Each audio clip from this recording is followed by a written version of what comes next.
ಅಸ್ಸಲಾಮು ಅಲೈಕುಂ ವರಹಮತುಲ್ಲಾಹಿ ವಬರಕಾತಹು. ಹೇಗಿದ್ದೀರಾ ಎಲ್ಲರೂ ಆ ಅಲ್ಲಾಹನ ಮೆಚ್ಚುವ ಹಾಗೆ ಜೀವನವನ್ನು ನಡೆಸುವಂತಹ ಪ್ರಯತ್ನದಲ್ಲಿ ಇದ್ದೀರಾ ಎಂದು ನಾನು ಭಾವಿಸುತ್ತಾ ಇಂದಿನ ವಿಡಿಯೋದಲ್ಲಿ ನಾವು ಮಾತನಾಡೋಣ.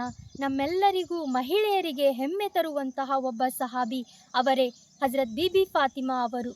ಇವರು ಅಲ್ಲಾಹನ ರಸೂಲ್ ಸಲ್ಲಲ್ಲಾಹು ಅಲೈಹಿ ವಸಲ್ಲಂ ಅವರ ಮೇಲೆ ಅಪಾರವಾದ ಪ್ರೀತಿಯನ್ನು ಇಟ್ಟಿದ್ದರು. ಇವರ ಪ್ರತಿಯೊಂದು ಹೆಜ್ಜೆಯು ಅಲ್ಲಾಹನು ಇಷ್ಟಪಡುವ ಹಾಗೆ ಇರುತ್ತಿತ್ತು. ಇವರ ಪ್ರತಿಯೊಂದು ಉಸಿರು ಈ ಉಮ್ಮತ್ತಿನ ಬಗ್ಗೆ ಮತ್ತು ರಸೂಲ್ ಸಲ್ಲಲ್ಲಾಹು ಅಲೈಹಿ ವಸಲ್ಲಂ ಅವರ ಬಗ್ಗೆ ಯೋಚನೆ ಮಾಡುತ್ತಾ ಅವರು ಜೀವನವನ್ನು ಕಳೆದರು. ಇಂತಹ ಒಬ್ಬ ಸಹಾಬಿ, ಅದ್ಭುತವಾದ ಸಹಾಬಿ ಅವರಿಗೆ ಅಲ್ಲಾಹನು ದುನಿಯಾದಲ್ಲೇ ಒಂದು ಖುಷ್ ಖಬರಿಯನ್ನು ಕೊಟ್ಟಿದ್ದರು. ಅದು ಏನು ಎಂದರೆ ನಬಿ ಸಲ್ಲಲ್ಲಾಹು ಅಲೈಹಿ ವಸಲ್ಲಂ ಅವರು ಇವರಿಗೆ ಹೇಳುತ್ತಿದ್ದರು, ನಾಳೆ ನೀವು ಜನ್ನತ್ತಿನಲ್ಲಿ ಎಲ್ಲ ಮಹಿಳೆಯರಿಗೆ ಸರ್ದಾರ್ ಆಗುತ್ತೀರಿ ಎಂದು. ಇವರಿಗೆ ಈ ಬಿರುದನ್ನು ಭೂಮಿಯ ಮೇಲೆಯೇ ಈ ಬಿರುದನ್ನು ಪಡೆಯುತ್ತಿರುವಂತಹ ಅದ್ಭುತವಾದ ಸಹಾಬಿ ಎಂದರೆ ಹಜರತ್ ಬೀಬಿ ಫಾತಿಮಾ ಅವರು. ಇಷ್ಟೊಂದು ದೊಡ್ಡ ಬಿರುದನ್ನು ಪಡೆದಿರುವ ಇವರ ಜೀವನ ಚರಿತ್ರೆ ಹೇಗಿತ್ತು ಎಂದು ನಾವು ತಿಳಿಯುವುದಾದರೆ, ಪ್ರತಿಯೊಂದು ಇವರ ಜೀವನ ಚರಿತ್ರೆ ತಿಳಿದಾಗೆಲ್ಲವೂ ನಾವು ಅವರ ಮೇಲೆ ಅನುಸರಿಸುವಂತೆ ನಮ್ಮ ಜೀವನವನ್ನು ನಡೆಸಬೇಕು ಎಂದು ನಮ್ಮೊಳಗೆ ಪ್ರತಿ ಸಲವೂ ಆಸೆ ಹುಟ್ಟುತ್ತದೆ. ಇಂತಹ ಒಂದು ಸಂದರ್ಭ, ಅವರ ಮದುವೆ ಸಂದರ್ಭದಲ್ಲಿ ಒಂದು ವಿಷಯ ನಡೆಯುತ್ತದೆ. ಆ ವಿಷಯ ಕೇಳಿದರೆ ನಮಗೆ ಇನ್ನಷ್ಟು ಇವರ ಜೀವನವನ್ನು ಅನುಸರಿಸುವಂತಹ ಆಸೆ ನಮ್ಮೊಳಗೆ ಮೂಡುತ್ತದೆ.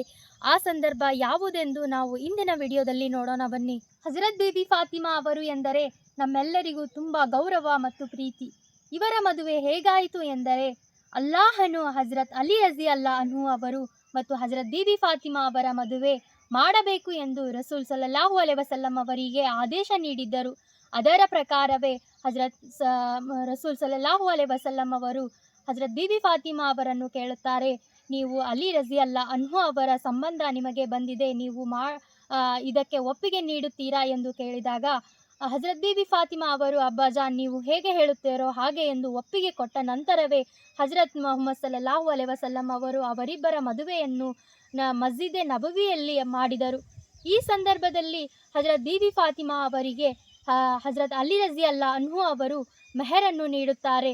ಆಗ ಹಜರತ್ ಬೀಬಿ ಫಾತಿಮಾ ಅವರು ಕೇಳುತ್ತಾರೆ, ಯಾ ರಸೂಲಲ್ಲ, ನಮ್ಮ ಮದುವೆ ಯಾರು ನಿಶ್ಚಯಿಸಿದ್ದು ಎಂದು ಕೇಳಿದಾಗ ಹಜರತ್ ರಸೂಲ್ ಸಲ್ಲಲ್ಲಾಹು ಅಲೈಹಿ ವಸಲ್ಲಂ ಅವರು ಹೇಳುತ್ತಾರೆ, ನಿಮ್ಮ ಮದುವೆ ಸ್ವತಃ ಅಲ್ಲಾಹನೇ ನಿಶ್ಚಯಿಸಿ ಮಾಡಿರುವಂತಹ ಮದುವೆ ಆಗಿದೆ ಎಂದಾಗ ಹಜರತ್ ಬೀಬಿ ಫಾತಿಮಾ ಅವರು ಹೇಳುತ್ತಾರೆ, ಹಾಗಾದರೆ ನನ್ನ ಮೆಹರು ಸಹಿತ ಆ ಅಲ್ಲಾಹನ ಶಾನ್ ಪ್ರಕಾರ ನೀಡಬೇಕು ಅಲ್ಲವೇ? ಅಲ್ಲಾಹನ ಒಂದು ತಾಕತ್ತಷ್ಟು ನನಗೆ ಮೆಹರು ಬೇಕು ಎಂದು ಹಜರತ್ ಬೀಬಿ ಫಾತಿಮಾ ಅವರು ಕೇಳುತ್ತಾರೆ. ಆಗ ಹಜರತ್ ರಸೂಲ್ ಸಲ್ಲಲ್ಲಾಹು ಅಲೈಹಿ ವಸಲ್ಲಂ ಅವರು ಹೇಳುತ್ತಾರೆ, ಹಾಗಾದರೆ ನಿಮ್ಮ ಆಸೆ ಏನು? ನೀವು ಮೆಹರಿನಲ್ಲಿ ಏನು ಬಯಸುತ್ತೀರಾ ಎಂದು ಕೇಳಿದಾಗ ಹಜರತ್ ಬೀಬಿ ಫಾತಿಮಾ ಅವರು ಹೇಳುತ್ತಾರೆ, ಅಬ್ಬಾಜಾನ್, ನನ್ನ ಮದುವೆ ಆ ಅಲ್ಲಾಹನು ನಿಶ್ಚಯಿಸಿರುವುದರಿಂದ ಆ ಅಲ್ಲಾಹನ ಕೀರ್ತಿಯ ಪ್ರಕಾರ ನನಗೆ ಮೆಹರು ಬೇಕು ಎಂದು ರಸೂಲ್ ಸಲ್ಲಲ್ಲಾಹು ಅಲೈಹಿ ವಸಲ್ಲಂ ಅವರನ್ನು ಕೇಳಿದಾಗ ರಸೂಲ್ ಸಲ್ಲಲ್ಲಾಹು ಅಲೈಹಿ ವಸಲ್ಲಂ ಅವರು ಕೇಳುತ್ತಾರೆ, ಹಾಗಾದರೆ ನಿನ್ನ ಆಸೆ ಏನು ಮಗಳೇ ಎಂದಾಗ ಹಜರತ್ ಬೀಬಿ ಫಾತಿಮಾ ಅವರು ಹೇಳುತ್ತಾರೆ, ಯಾ ರಸೂಲಲ್ಲ, ನನಗೆ ನನ್ನ ಮೆಹರಿನಲ್ಲಿ ಆ ಅಲ್ಲಾಹನ ಕಡೆಯಿಂದ ಏನು ಬೇಕು ಎಂದರೆ ನಿಮ್ಮ ಉಮ್ಮತ್ತಿನ ಬಕ್ಷೀಸ್ ಮತ್ತು ಅವರ ಕ್ಷಮೆ ಆ ಅಲ್ಲಾಹನು ನೀಡುತ್ತಾನೆ ಎಂದು ನೀವು ಬರೆಸಿಕೊಳ್ಳಿ, ನನ್ನ ಮೆಹರಿನಲ್ಲಿ ನೀವು ಆ ಅಲ್ಲಾಹನ ಹತ್ತಿರ ಬರೆಸಿಕೊಳ್ಳಿ ಎಂದು ಹಜರತ್ ಬೀಬಿ ಫಾತಿಮಾ ಅವರು ಈ ಒಂದು ಮನದಾಳದ ಆಸೆಯನ್ನು ತಮ್ಮ ಮೆಹರಿನಲ್ಲಿ ಕೇಳುತ್ತಾರೆ. ಆಸೆ ಇದ್ದರೆ ಈ ರೀತಿ ಇರಬೇಕು. ಇಂತಹ ಒಂದು ಆಸೆಯನ್ನು ಆ ಅಲ್ಲಾಹನು ಕೂಡ ಮೆಚ್ಚುತ್ತಾನೆ. ಅವರ ಕೀರ್ತಿಯ ಪ್ರಕಾರವೇ ಅವರು ಆಸೆ ಪಟ್ಟಿದ್ದಾರೆ. ಇದು ಅವರ ಆಸೆ ಮತ್ತು ಅವರ ಜೀವನವಾಗಿತ್ತು.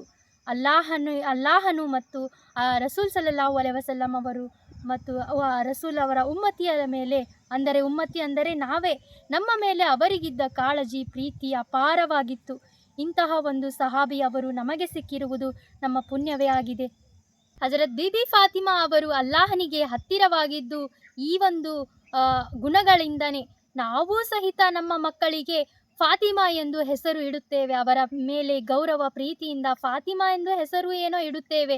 ಆದರೆ ಅವರ ಜೀವನದ ಮೌಲ್ಯಗಳನ್ನು, ಅವರು ನಡೆದಿರುವ ದಾರಿಯನ್ನು ನಾವು ನಮ್ಮ ಮಕ್ಕಳಿಗೆ ತಿಳಿಸಿ ಹೇಳುವುದಿಲ್ಲ ಮತ್ತು ನಾವು ಸಹಿತ ನಮ್ಮ ಜೀವನದಲ್ಲಿ ಅವರಂತಹ ಗುಣಗಳನ್ನು ಮೌಲ್ಯಗಳನ್ನು ನಮ್ಮ ಜೀವನದಲ್ಲಿ ನಾವು ಬೆಳೆಸಿಕೊಳ್ಳುವುದಿಲ್ಲ.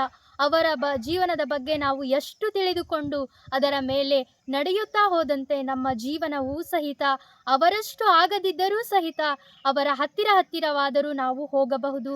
ಅಲ್ಲಾಹನು ಇದನ್ನು ನೋಡಿ ಆದರೂ ನಮ್ಮ ಮೇಲೆ ಕರುಣೆ ಮತ್ತು ತನ್ನ ಪ್ರೀತಿ ದಯೆಯನ್ನು ನಮ್ಮಲ್ಲಿ ನಮ್ಮ ಮಕ್ಕಳ ಮೇಲೆ ತೋರುತ್ತಾನೆ ಎಂದು ನಾವೆಲ್ಲರೂ ಹಜರತ್ ಬೀಬಿ ಫಾತಿಮಾ ಅವರ ಮಕ್ಕಳಂತೆ ನಮ್ಮ ಮಕ್ಕಳೂ ಆಗಲಿ, ಅವರ ಗುಣಗಳಂತೆ ನಮ್ಮೊಳಗೆಯೂ ಒಳ್ಳೆಯ ಗುಣಗಳನ್ನು ಅಲ್ಲಾಹನು ತುಂಬಲಿ ಎಂದು ನಾವು ಮನಸ್ಫೂರ್ತಿಯಾಗಿ ಇಂದು ದುವಾ ಮಾಡೋಣ. ಅಸ್ಸಲಾಮು ಅಲೈಕುಂ ವರಹಮತುಲ್ಲಾಹಿ ವಬರಕಾತಹು.